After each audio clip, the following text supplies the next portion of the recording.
And welcome to another Ask Us Anything Live with me, Kate R, for Intrepid English.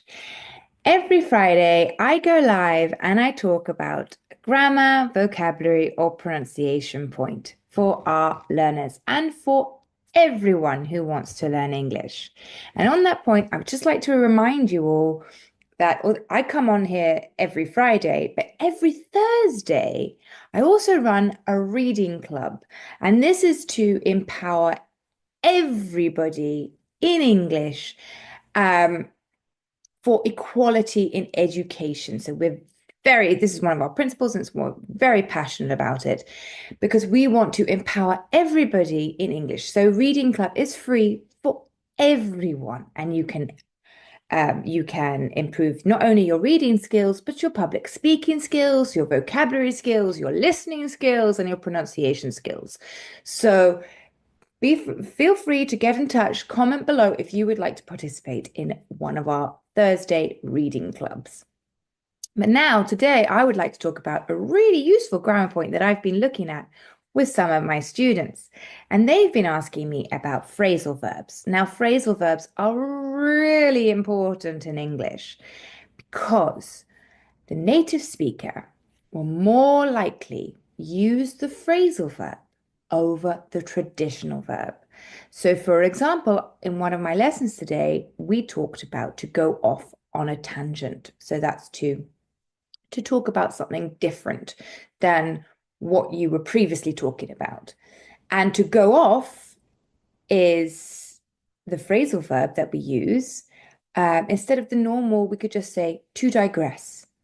To go off can also mean to explode. So the fireworks went off all night.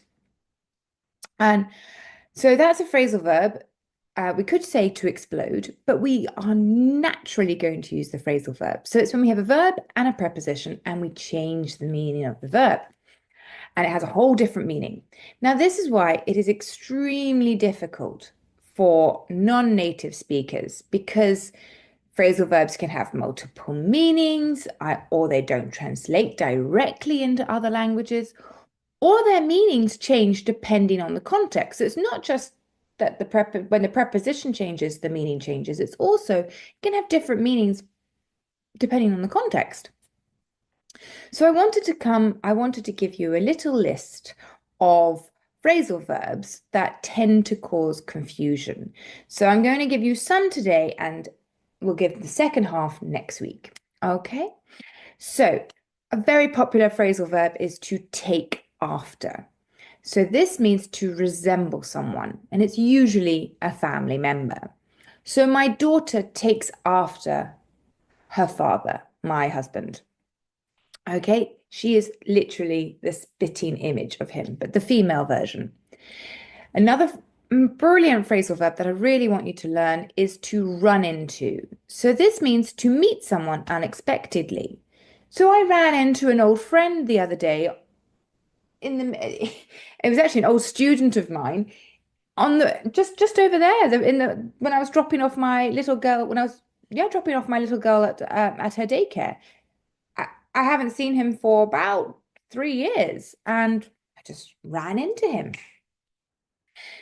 The next one is to break up, so that is to end a relationship or to disperse. Okay, so for example, when it's to end a relationship, oh, Mary and Tom broke up last month. They ended their relationship. You can also say the crowd broke up after the concert. So they all went home, they all dispersed into their different places. And we would always say broke up. It's just, we would naturally use the phrasal verb. The fourth phrasal verb that's super important and what you will probably use every time you finish an email is to look forward to. So this is to feel excited about something happening in the future. So I'm really looking forward to the weekend. Also, what I end most emails to my students, looking forward to seeing you at our next lesson. Okay. Number 5, to get across.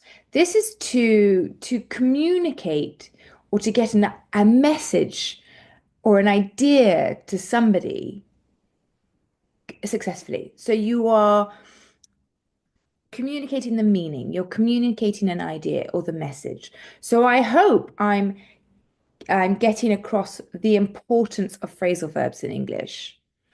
Or another example would be he had trouble getting across his point in the meeting. Okay, he couldn't quite successfully explain what he wanted in English. Okay, so I hope that helps. I'm going to actually stop there because I'm going to give you then 5 good phrasal verbs in this video. Be sure to check out my next video when I'm going to give you the next 5 really useful phrasal verbs to improve your English and to make your English go soar up to the sky because it is that good.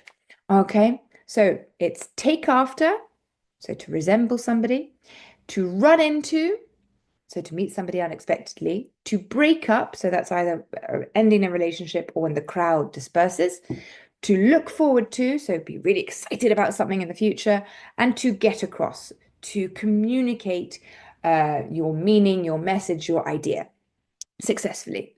So have a great weekend.